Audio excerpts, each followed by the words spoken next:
علی بھائی پہلا کویشچن ہے، علی بھائی کل 23 فیبرری 2019 بروز ہفتہ آپ کی ملاقات مشہور شیعہ عالم سید جواد نقوی صاحب سے ہوئی، اس حوالے سے کچھ تفصیلات عوام الناس کے سامنے بھی رکھیں تاکہ انہیں بھی کوئی نفع حاصل ہو سکے۔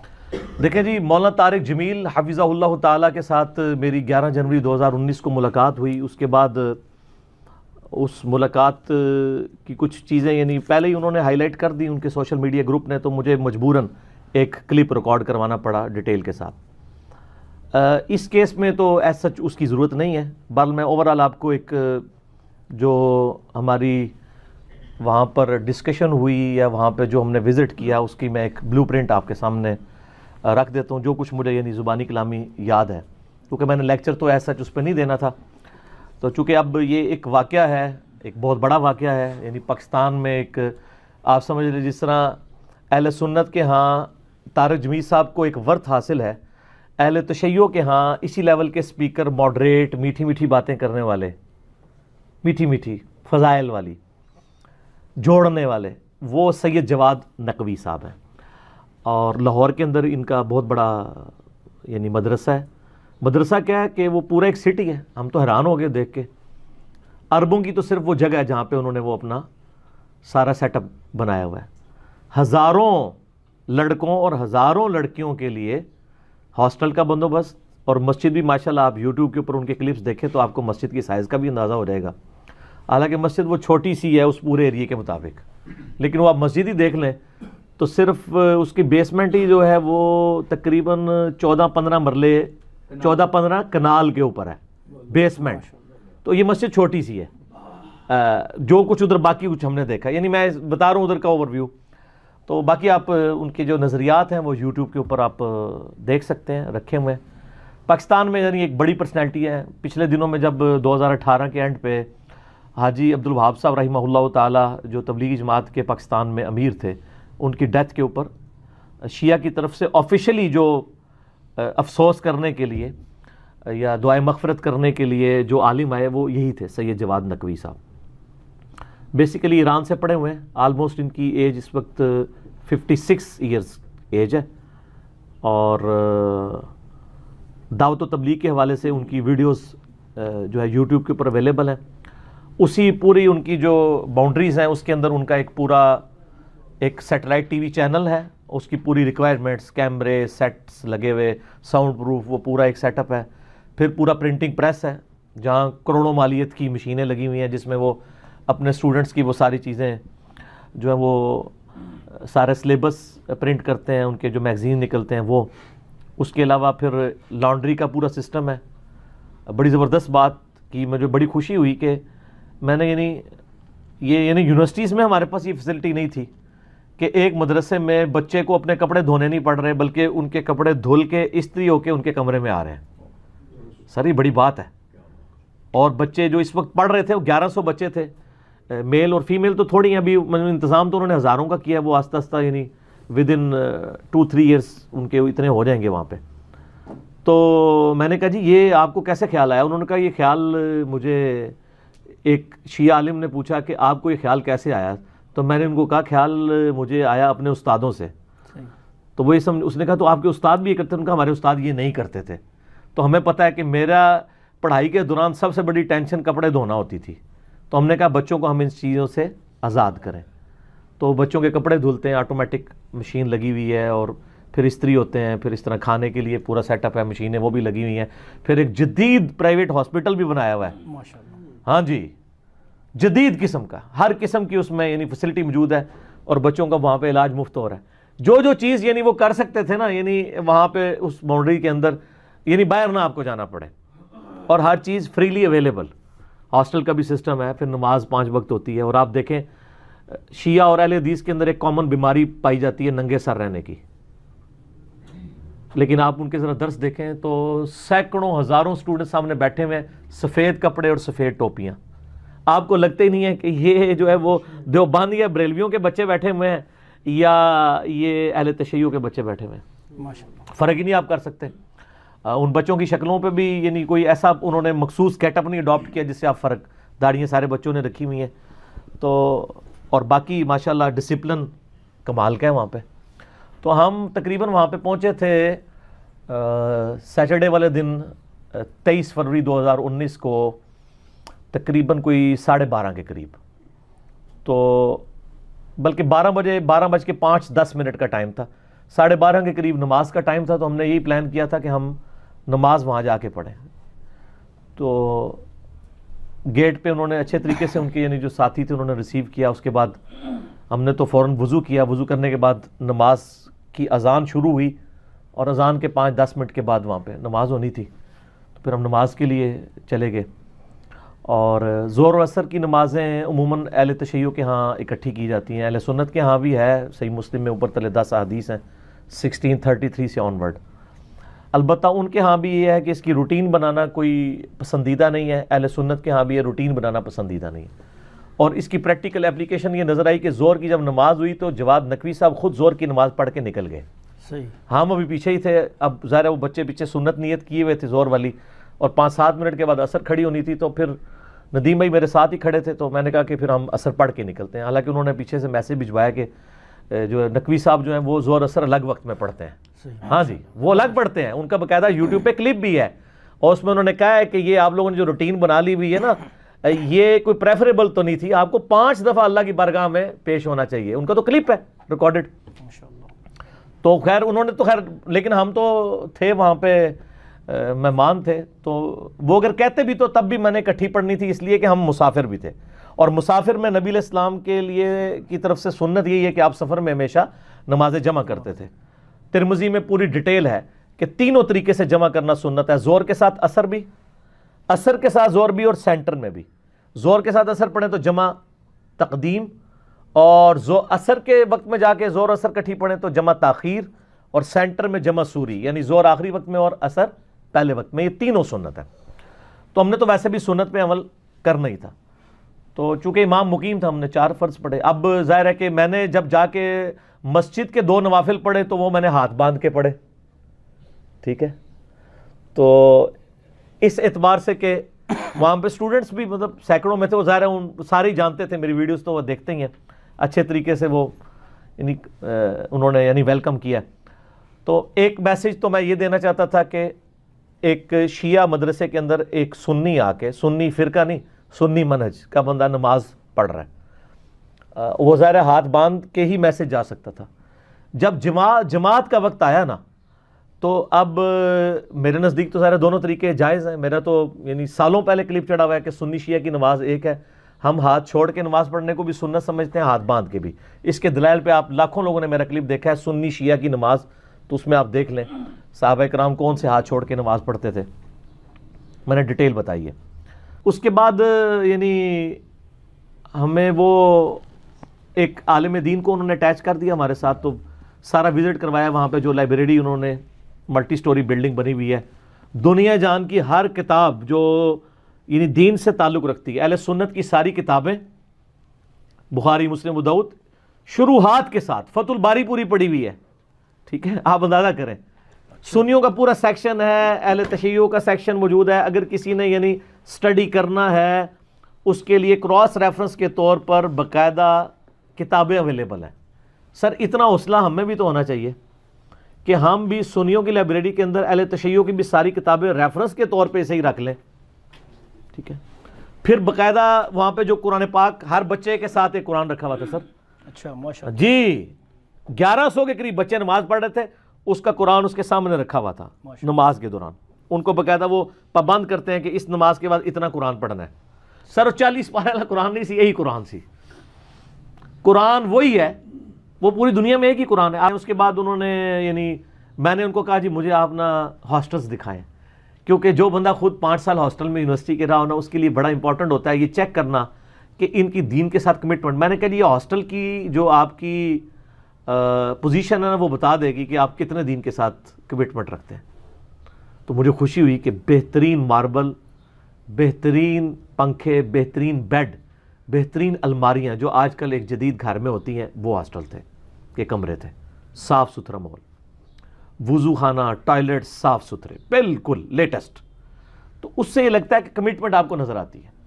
اس سے بڑی بات ٹیچرز کے لیے وہاں پہ ہاسٹل موجود ہے, ان کی فیملیز کے لیے، اور نقوی صاحب خود بھی اسی ہاسٹل کے ہی ایک چھوٹے سے کوارٹر کے اندر رہتے ہیں۔ حالانکہ یہ انویسٹمنٹ کروڑوں کی نہیں اربوں کی ہے، اور جو میں نے وہاں کیلکولیشن کی ہے نا، ان کا مہینے کا خرچہ بھی کروڑوں میں ہے، جو اس کے رننگ ایکسپینسز ہیں، فکسڈ کاسٹ تو اربوں میں ہے، اور وہ ساری میٹ ہو رہی ہے۔ پھر بھی اس بندے کا لیونگ سٹائل بالکل سادہ درویشی نظر آئی، جس طرح ڈاکٹر سرار صاحب میں تھی۔ دیکھیں انہوں نے سب کچھ دین کے لیے وقت کیا، تو وہ بھی ایک کوارٹر میں انہوں نے پوری زندگی گزاری ہے، بلکہ ایک چھوٹا سا کمرہ جس میں ایک صوفہ کم بیڈ تھا، وہ کہتے ہیں رات کو یہی سیدھا کر کے میری بیوی سو جاتی ہے، اور یہ 1965 کا بنایا ہوا ایک بیڈ تھا ان کے پاس۔ یہ ایک دن جیو کے ساتھ ڈاکٹر سرار صاحب کا آپ سہیل وڑائچ کا دیکھ لیں، 40 سال پرانا فرنیچر، اسی پہ ایک چھوٹا سا ٹیبل، زندگی گزر رہی ہے۔ تو یہ سادگی یعنی نظر آتی ہے جن لوگوں میں، تو ان کی کمٹمنٹ بھی نظر آتی ہے۔ تو انہوں نے اپنا وہ سیٹلائٹ سارا چینل، پرنٹنگ پریس، عورتوں والی سائڈ میں پردے کا اہتمام تھا، تو وہ جو دوسرا پورشن نیا بن رہا تھا وہ سارا انہوں نے دکھایا۔ اور پھر میں نے ان سے پوچھا جی مجھے بتائیں آپ چہرے کے پردے کے قائل ہیں کہ نہیں؟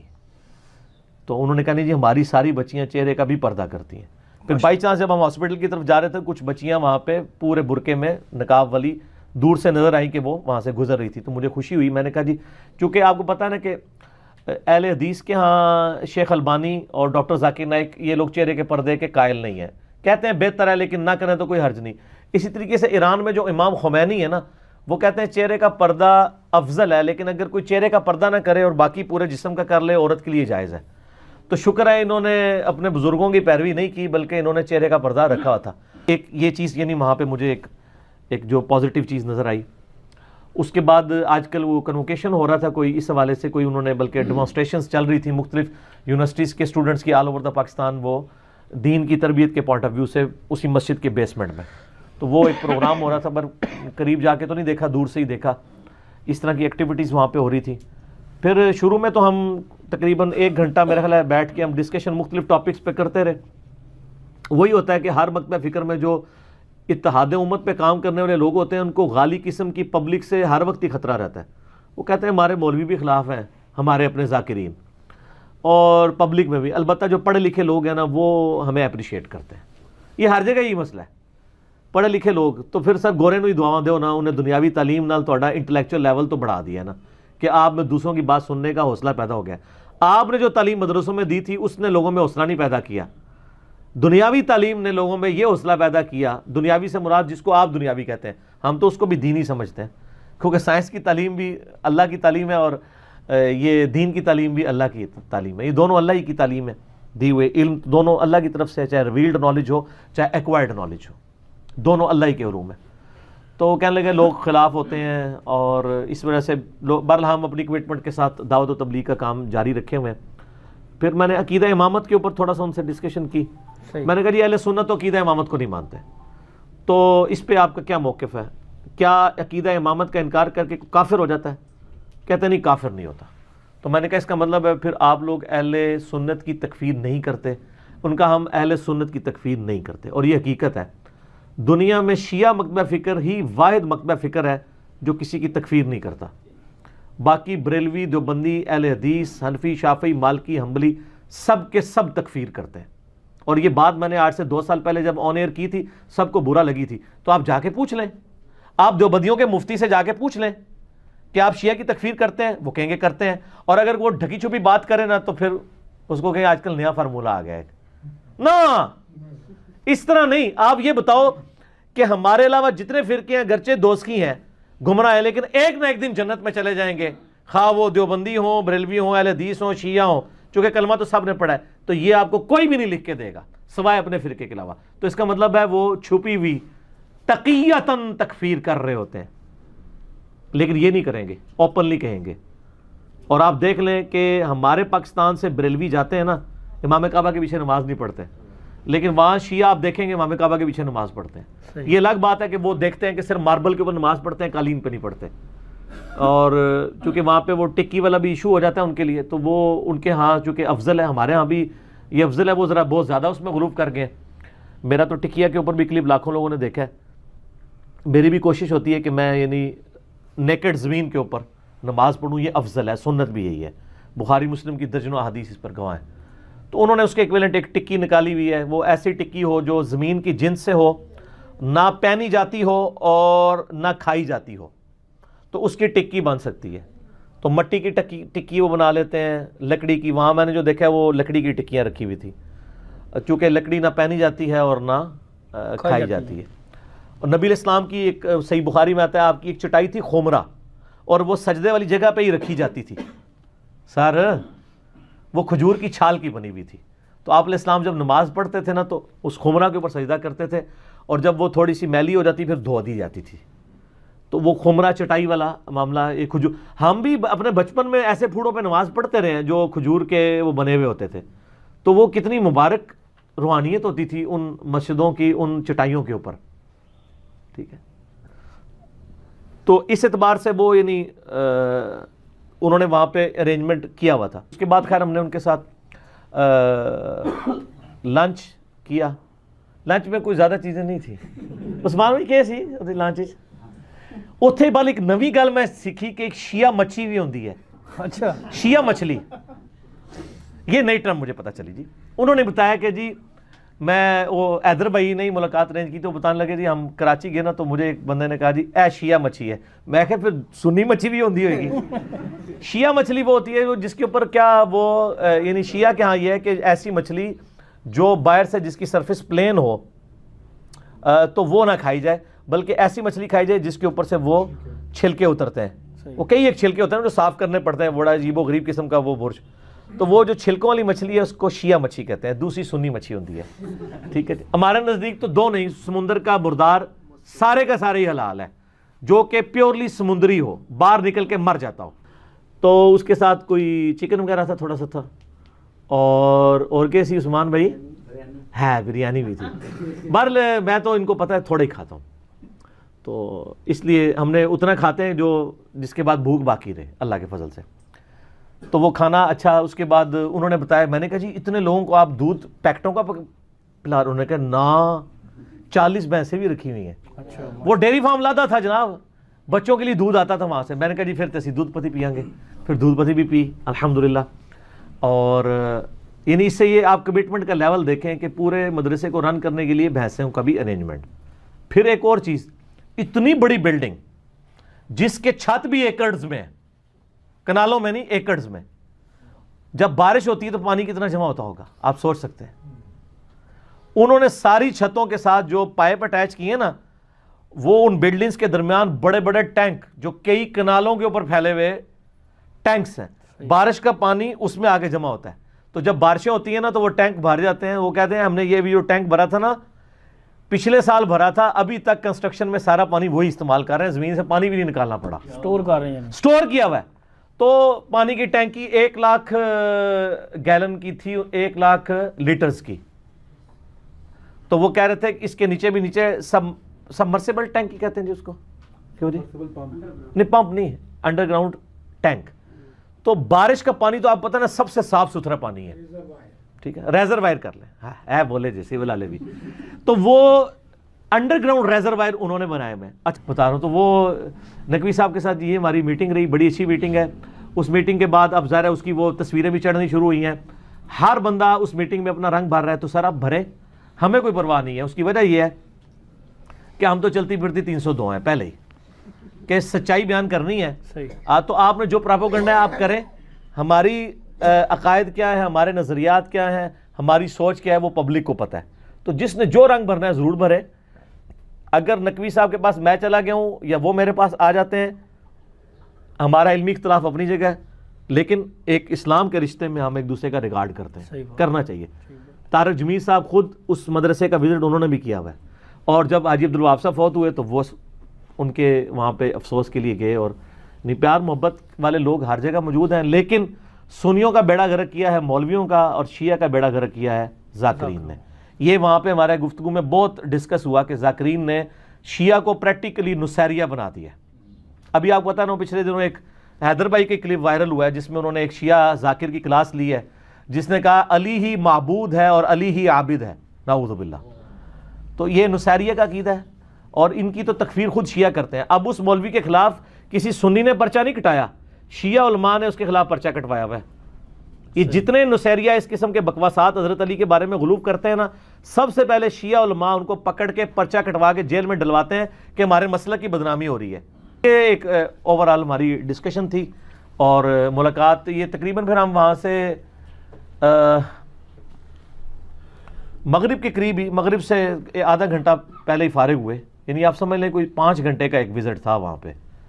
اور آپ دیکھیں انہوں نے نام بھی کوئی، پھر وہاں میں اور چیز، مجھے وہ نا ان کا جو ساتھ بہنوئی تھا، ان کا جو داماد تھا، وزٹ کروا رہا تھا نا، تو مجھے کہتا ہے انجینئر صاحب آپ نے یہاں کچھ چیزیں نوٹ کی ہیں کہ ہم نے صرف شیعہ کو ملازمت نہیں دی ہوئی ہے، ڈاکٹرز تھے بڑی بڑی دالیوں والے، مجھے تو سلفی لگے ہیں کیونکہ شلواریں بھی ان کی اوپر تھی، تو انہوں نے یہ نہیں کیا ہوا کہ اپنے لوگوں کو ہی جابز دی ہوئی ہیں، ان کا یہاں آپ کو سارے مسلک کے لوگ، میں نے کہا آپ کو کہنے کی ضرورت نہیں ہے، میں تکدا بھی ہیں تو سنگدا بھی ہیں، یہ ساری چیزیں میں نال نال نوٹ کر رہا ہوں، تو کہ بھی یہاں کیا کیا ہو رہا ہے، کہ واقعی تعداد امت نظر آ رہا ہے کہ نہیں۔ ہر طرح کے لوگوں کو انہوں نے وہاں پہ یعنی اکوموڈیٹ کیا ہوا تھا، یعنی اس چیز سے بالائے طاق اس چیز کو رکھتے ہوئے کہ کسی کا مسلک کیا ہے، انہوں نے یہ دیکھا ہے کہ جو کمپیٹنٹ ہے چاہے سنی ہے تو اس کو اس جگہ پہ ملازمت دی ہوئی ہے۔ شیعہ آپ تو کہہ رہے ہوں گے جناب وہ سنی کا شیعہ کا ہاتھ کا بنا ہوا کھانا نہیں کھا سکتے، ٹھیک ہے، تو وہاں تو وہ شیعہ کے لیے سنی جو ہے وہ وہاں پہ پکوان ہے جو روٹیاں پکا رہے ہیں، تو وہ مطلب یہ اس طرح کے۔ پھر دوسری یونٹی ہمیں یہ نظر آئی ہے کہ انہوں نے کوئی فرقے کے اوپر کسی چیز کا نام نہیں رکھا۔ یہاں پہ تو فوراً پتہ چلتا ہے، مسجد غوثیہ اگر میں کہوں تو آپ کو کیا پتہ چلے گا کس کی مسجد ہے، اور مسجد توحید تو کیوں بریلویوں کی مسجد توحید نہیں ہو سکتی؟ نہ کبھی نہیں ہوگی، ایتے کڈو نہیں ہوگی، ان کی ضد ہے، ویسے کہیں گے ہم توحید کو مانتے ہیں لیکن ضد لگی ہوئی ہے، ٹھیک ہے۔ تو انوار مدینہ بریلویوں کی، اور جامعہ معاذ ابن جبل دیوبندیوں کی صحابہ کے نام پہ رکھتے ہیں، اور کبھی کبھار وہ چھیڑنے کے لیے جان بوجھ کے نا وہ ایسے نام بھی رکھتے ہیں جس کے اوپر نا یعنی اختلاف ہو جاتا ہے، جیسے وہ ہمارے G10 میں مسجد تھی جامعہ مسجد سیدنا مغیرہ ابن شعبہ رضی اللہ تعالیٰ عنہ، یار تم رکھو سیدنا ابوبکر عمر عثمان و علی خلفائے راشدین تک نام رکھو، یا بعد میں ان لوگوں کے رکھو جن پہ اختلاف کوئی نہیں ہے، جان بوجھ کے ایسے نام نہ رکھا کرو جس کے سے امت میں تفریق ہو۔ صحابہ تھوڑے ہیں جس پہ سنی شیعہ متفق ہے۔ اب عمار ابن یاسر مسجد بھی ہے، وہاں میں کافی عرصہ نماز پڑھتا رہا، ہمارا یعنی ہمارے آفس کا ہاسٹل تھا، جب میں ہاسٹل میں رہا تو وہاں پہ نماز پڑھتے تھے، دیوبندیوں کی تھی، تو عمار ابن یاسر کو شیعہ بھی مانتے ہیں۔ تو لیکن اب ادھر دیکھیں ان کی مسجد کا نام ہے بیت العتیق، قرآن پاک میں خانہ کعبے کے لیے ہے نا بیت العتیق۔ لڑکوں کا جو مدرسہ ہے اس کا نام ہے عروۃ الوثقی، جو قرآن میں ہے کہ جو اسلام میں داخل ہو گیا اس نے ایسی کنڈی کو پکڑ لیا جو کبھی ٹوٹنے والی نہیں، عروۃ الوثقی۔ اور جو بچیوں کا مدرسہ تھا اس کا نام تھا ام الکتاب۔ تو اور وہ مجھے بتانے لگے کہ جان بوجھ کے ایسے نام رکھے ہیں جس میں شیعت سنیت کی سمیل نہ آئے، ٹھیک ہے، ان چیزوں سے بالا تر ہو گئے۔ تو یہ حوصلے، پھر میں تو اس سے ایک سٹیپ آگے جاتا ہوں، میں تو کہتا ہوں سنیوں کو چاہیے کہ ایسے نام رکھیں جس سے آپ کامن ٹرم کی طرف آئیں، یعنی سنیوں کی مسجد سیدنا حسین ابن علی ہونی چاہیے، جرت کریں، بڑے بھائی ہیں نا تو بڑے بھائی ہونے کا ثبوت دیں۔ اگر آپ اور دوسری طرف آپ اہل بیت کو بھی اون کر رہے ہوتے ہیں تو یہ کریں، یا ایٹ لیسٹ اس طرح کے نام نہ رکھیں جس کی وجہ سے لوگ یعنی تکلیف میں مبتلا ہوں۔